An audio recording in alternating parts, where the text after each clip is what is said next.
हम as freelancer बड़े डरे हुए हैं, ठीक है। डरे हुए के सेंस में है कि हम लोग कभी भी किसी प्रोडक्ट की चीज़ जो है ना प्रीमियम प्राइस नहीं मांग पाते।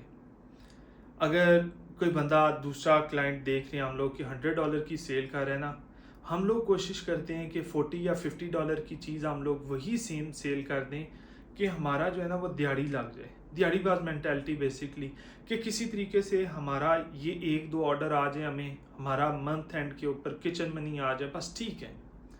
रिस्क नहीं लेते। रिस्क लेके हमें लगता है कि शायद हमारा काम क्वालिटी वैसा नहीं है कि हम लोग बाकियों से compete कर सकें। कॉन्फिडेंस की शदीद कमी है।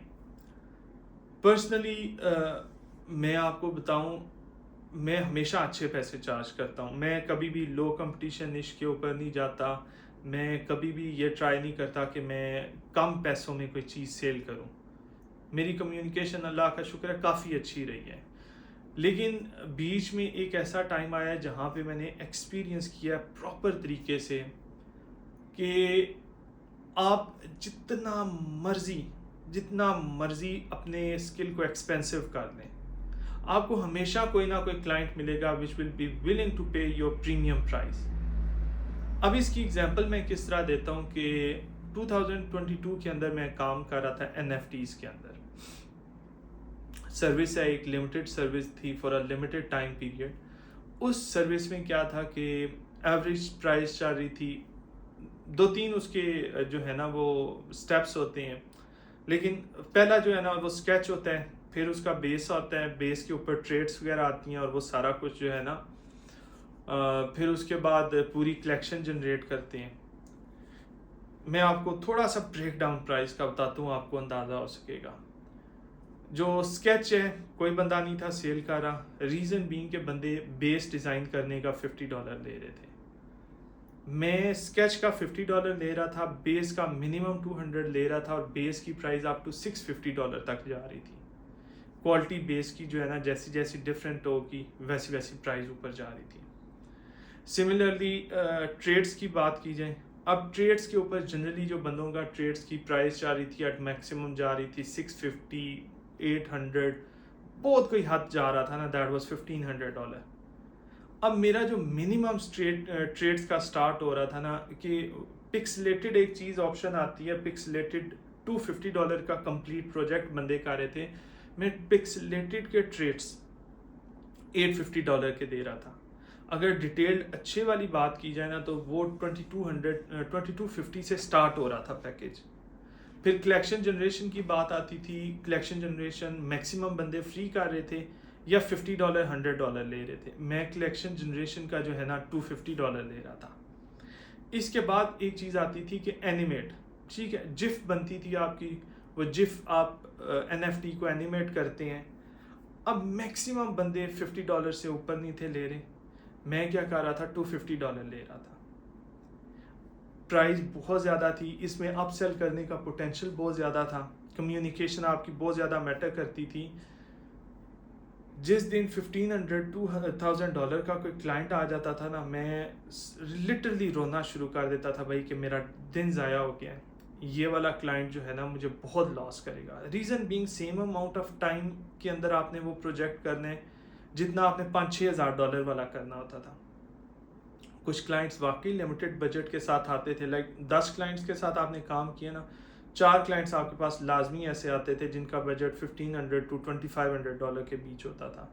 It was good enough money कि आप उनको ना भी नहीं कर सकते थे, ठीक है, but it was not good enough to justify your time against rest of the clients. 8-8,500 तक फाइबर के ऊपर मैं क्लाइंट्स को लेके गया हूँ। स्टार्टिंग बात कहाँ से होती थी, स्केच के ऊपर $50 से, कम्युनिकेट करते करते करते उनको अपसेल करते करते 5,000-6,000 was very normal thing. Direct client मेरे पास कुछ आए थे, लाइक द बेस्ट जो प्रोजेक्ट प्राइस वॉज अराउंड $22,000+, ठीक है, उसमें अथीरियम वगैरह के थ्रू पेमेंट हुई थी तो वो प्लस माइनस काफ़ी ज़्यादा चीज़ें हो जाती हैं। डील हमारी $14,000 पे लॉक हुई थी। लेकिन उस चीज़ को फिर जब क्लाइंट ने फाइनलाइज करके पेमेंट किया था तो वो 22,000 समथिंग डॉलर बन गई थी। अब ये चीज़ आती है कि आप क्लाइंट से मांगने वाले बने, ठीक है, क्लाइंट आपको देगा। फॉर एग्जांपल आपको किचन मनी का इशू है ना, आपको लगता है भाई कि मैं सर्विस दूंगा, ज़्यादा प्राइस मैंने कर दी ना, प्राइस तो वैसे भी आप गिग के ऊपर चेंज नहीं कर सकते, अगर आपकी सर्विस चल रही है आप नहीं चेंज कर सकते। आप किचन मनी का इशू सॉल्व करने के लिए एक छोटी गिग लाजमी बनाएं, उस पर कम पैसों के ऊपर अपनी सर्विस सेल करें, लेकिन साथ आप लोगों का जो अल्टीमेट गोल होना चाहिए कि हम लोगों ने प्रीमियम प्राइस के ऊपर जाना है। जिस भी सर्विस के अंदर आप लोग जाएंगे उस सर्विस के अंदर आप देखेंगे कि आपको एक हाई एंड टीयर के सेलर्स मिलेंगे जो ज़्यादा प्राइस के ऊपर काम कर रहे होंगे। लाइक अगर लोगो डिज़ाइनिंग के अंदर जाएं आपको $40-45 वाली भी गिग्स नज़र आएंगी, $25 वाली गिग भी नज़र आएगी बेसिक पे, और वहीं पे आपको $350 भी नज़र आएगा। सो आप 350 पे भी ना जाएं, 40 पे भी ना जाएं, कम से कम 110 से लेके 150 के बीच में, लेट्स से मैं कहता हूँ आप $100 भी ना स्टार्ट करें, कम से कम आपकी बेसिक प्राइस जो है ना वो $75 कम से कम स्टार्टिंग होनी चाहिए, ताकि आपका अगर ये वाली 75 बेसिक से शुरू होती है ना कि ये वाली गिग रैंक हो जाती है, 6 महीने भी अगर चल जाती है ना, आपकी कमर सीधी हो जाएगी, आपके सारे फाइनेंशियल इशू सॉल्व हो जाएंगे, आपके पास इतना रेवेन्यू आ जाएगा कि आप कोई लोकल बिजनेस स्टार्ट कर सकते हैं।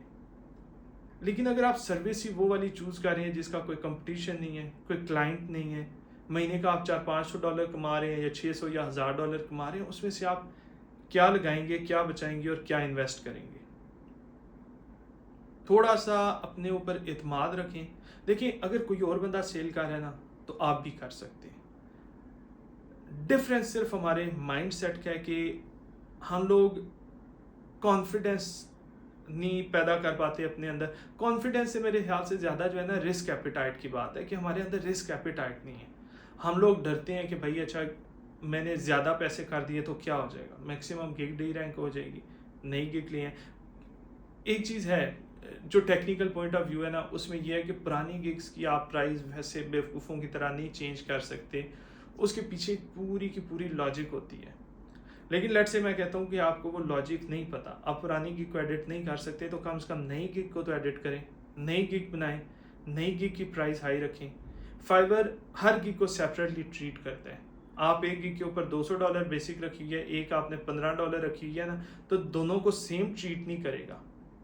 दोनों की रैंकिंग डिफरेंट होगी, आप पोर्टफोलियो डिफरेंट कर लें, स्किल डिफरेंट कर लें, चीज़ें स्टाइल डिफरेंट कर लें, लेकिन अल्टीमेट टारगेट आप लोग रखें कि आप हाई एंड क्लाइंट्स की तरफ जाएं, आप प्रीमियम चार्ज करें अपने क्लाइंट्स को। इसका फ़ायदा किस तरह होता है, आपको एक्सपोजर फाइबर देता है, और उसकी लॉजिक क्या है कि देखिए अगर आप $15 की गिग सेल कर रहे हैं ना, तो आप फाइबर को दे रहे हैं $3। आप अगर $150 की गिग सेल कर रहे हैं तो आप फाइबर को दे रहे हैं $30। माँ बाप को हमेशा वो बच्चा अच्छा लगता है जो पैसे कमा के देता है, ठीक है। तो $3 वाले बच्चे को फाइबर क्यों प्यार करेगा, जबकि $3 वाले के मुकाबले में $30 वाला भी बच्चा बैठा हुआ है, ठीक।